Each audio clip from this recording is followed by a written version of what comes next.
안녕하십니까. 골방 라이브를 시작합니다. 오늘은 주권에 순종하는 삶, 그 첫 번째 시간입니다. 두 번에 나누어서 강의를 해드리겠습니다. 내가 나를 위하여 내 목숨을 버리겠느냐 라고 예수님은 묻습니다. 냉정하게 보면 때로 자녀 양육에서 가장 중요한 것은 아이들과 함께 규칙적인 일상을 만들어가는 일처럼 보입니다. 우리 아이들을 위한 공식적인 저녁의 일상은 이런 식으로 진행이 됩니다. 숙제 마치고 방 정리하기, 식사 준비 돕기, 저녁 먹으면서 대화 나누기, 그릇 치우기, 장난치지 않으면서 잠옷 입기, 디저트 먹기, 입 닦기, 이야기 시간 갖기, 기도하기, 자러 가기, 그리고 침실에 가만히 있기. 미국의 어느 목사 이야기입니다. 어느 날 밤 6살짜리 우리 아들이 규칙을 따르는 걸 힘들어 했습니다. 아이는 내가 규칙적인 일상으로 돌아가야 한다는 것을 몇 번이나 이야기했는데 그럼에도 불구하고 레고 때문에 자꾸 곁길로 샜습니다. 나는 불만스럽긴 했지만 전면적인 대결, 결국 울음으로 이어지는 다툼을 하는 것은 원치 않았기에 아이가 자기 잘못을 깨닫기를 바라며 좀 더 부드럽게 접근하기로 했습니다. 나는 아들을 따로 불러서 물었습니다. 아빠 말을 따르는 것이 중요하다고 생각하지 않니? 라고 물었습니다. 6살짜리 우리 아들은 진지하게 생각에 잠긴 표정으로 나를 쳐다보았습니다. 그리고 잠시 생각해 보더니 꼭 그렇진 않아요 라고 말했습니다. 그것은 아마 그 아이가 종일 했던 말 중에 가장 솔직한 말이었을 것입니다. 그 아이에게 순종은 선택 항목이었던 것입니다. 첫 번째, 순종은 필수 항목이다에 대해서 알아봅니다. 우리는 제자의 삶을 살펴보기 시작했습니다. 그것은 즐거운 소명이지만 힘든 소명이기도 합니다. 최소한 그것은 순종을 요구합니다.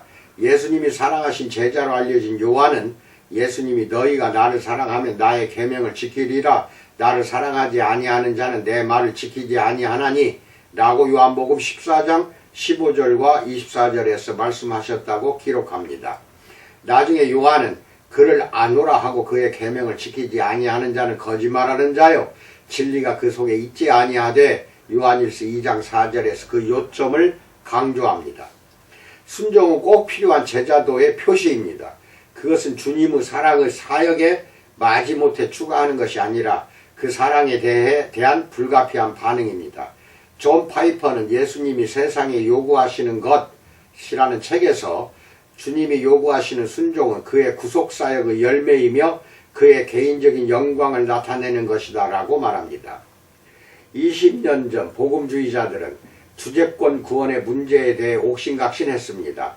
사람들이 그리스도께 나아올 때 순종 행위는 그들의 구원에서 어떤 역할을 하는가에 대한 문제였습니다. 그 한편에는 존 메가더가 있었는데 그는 그리스도의 제자가 되려면 예수를 구주로 따를 뿐만 아니라 주님으로 따라가야 한다라는 것을 이해해야 한다고 주장했습니다. 그러니까 이런 뜻입니다. 그리스도 제자 되려면 구주로만 생각하지 말고 주님으로 생각하고 따라가라 이렇게 말합니다. 다른 한편에서는 제인 호지스가 있었습니다. 그는 구원이 전적으로 거저 얻는 것이며 우리의 행위와 상관없이 의롭다고 인정받음으로 구원을 받기 위해 순종하는 삶을 살 필요가 없다고, 즉 순종은 선택이라고 주장했던 것입니다. 이렇게 탁월하고 선한 뜻을 가진 두 신학자들이 이 중요한 문제에 대해 합의하지 못하는데 내가 누구라고 설전에 가담하겠습니까? 그러나 모르면 용감한 법이라고 나를 바보로 여겨도 좋습니다. 나는 그리스도를 믿는 사람인데 사람이 언제 순종의 삶을 시작해야 하는지는 말할 수 없지만 불순종이 삶의 특징으로 나타나는 사람은 결코 자신이 구원받았음을 확신할 수 없다고 말할 수는 있습니다. 예수님은 결국 주 예수님이시기 때문입니다. 즉 구주와 주님이라는 겁니다. 주님. 또한 주님은 복잡한 명칭이 아닙니다. 신학자 존 프레임에 의하면 신약성경에서 예수님에게 사용한 주님 큐리오스라는 70인역 번역자들이 여호와에게 사용한 단어, 즉 구약성경에서 하나님을 칭하는 가장 개인적인 이름과 동일합니다. 여호와는 주님이십니다. 예수님은 주님이십니다. 또한 거룩하신 주님, 통치자 예수님은 우리의 고매한 순종을 받기에 합당하시다는 것을 잊지 말기 바랍니다. 두 번째, 다른 사람의 일을 하는 것에 대해서 알아봅니다. 현대인은 자기 일을 하는 것을 갈망하지만 순종, 즉 다른 사람의 일을 하는 것은 전적으로 타당한 것입니다. 예를 들어 서점에 가보면 리더십을 극찬하는 제목들의 책이 넘쳐나는데 리더십이라는 개념 자체가 누군가 따르는 자가 있어야 한다는 뜻입니다. 즉 다른 사람의 일을 해야 한다는 것입니다. 또한 사람들은 실제로 그들에게서 최선을 이끌어내는 훌륭한 지도자를 따르는 것을 꺼리지 않습니다. 미국 프로 미식 축구 사상 가장 위대한 감독으로 손꼽히는 빈스 롬바르디를 생각해 보십시오. 그는 탁월함을 요구했으나 선수들에게 경외심과 존경심, 사랑까지 받았습니다.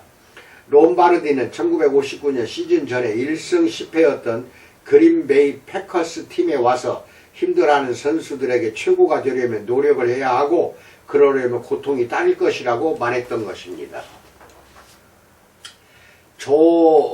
춤은 접촉 스포츠이고 축구는 부딪히는 스포츠다 라고 말하면서 그렇게 격려했습니다. 그들은 롬바르디의 힘든 코칭 철학을 전심으로 따르며 부딪혔습니다.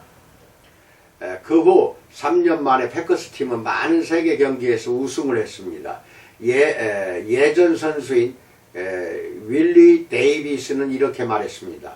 그는 우리를 신자로 만들었다.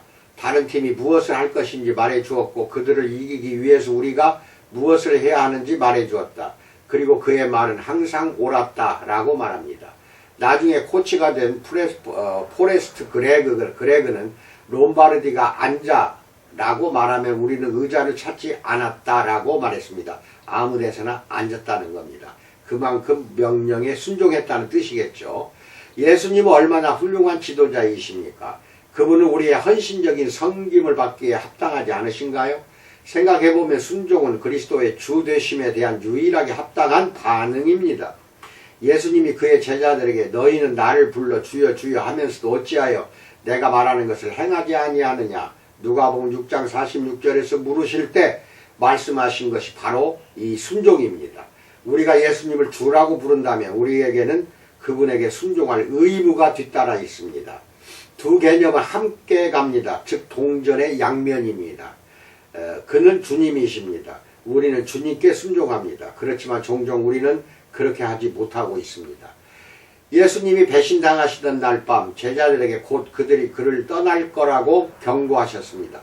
항상 성급한 베드로는 예수님을 위해 죽음도 불사하겠노라고 장담했습니다.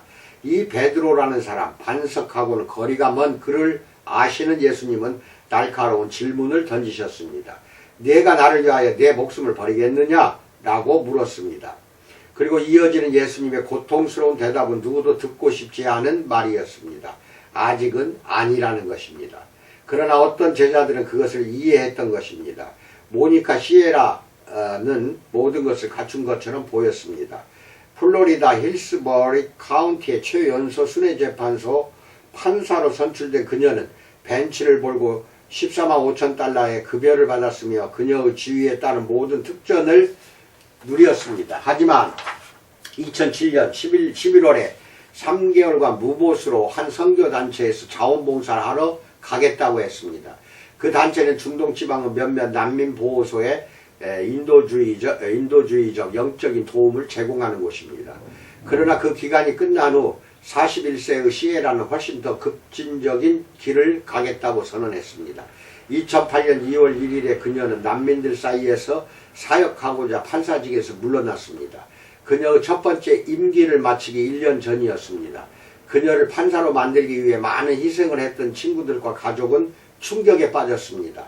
더 이상 그녀의 수입에 의존할 수 없게 된 시에라는 그녀와 함께 일하는 작은 선교단체의 후원금과 그녀가 저축해 놓은 돈에 의존해 살겠다고 했습니다. 시에라는 템파 트리뷴이라는 신문사의 인터뷰에서 자신은 주의 명령에 순종해 행동할 수밖에 없었다고 했습니다. 그리고 이렇게 덧붙여 말했습니다. 주님이 나보다 더 잘 알고 계신다고 믿어야 합니다. 라고 말합니다. 정말 그렇습니다. 세 번째, 누구의 형상이 있느냐에 대해서 알아봅니다.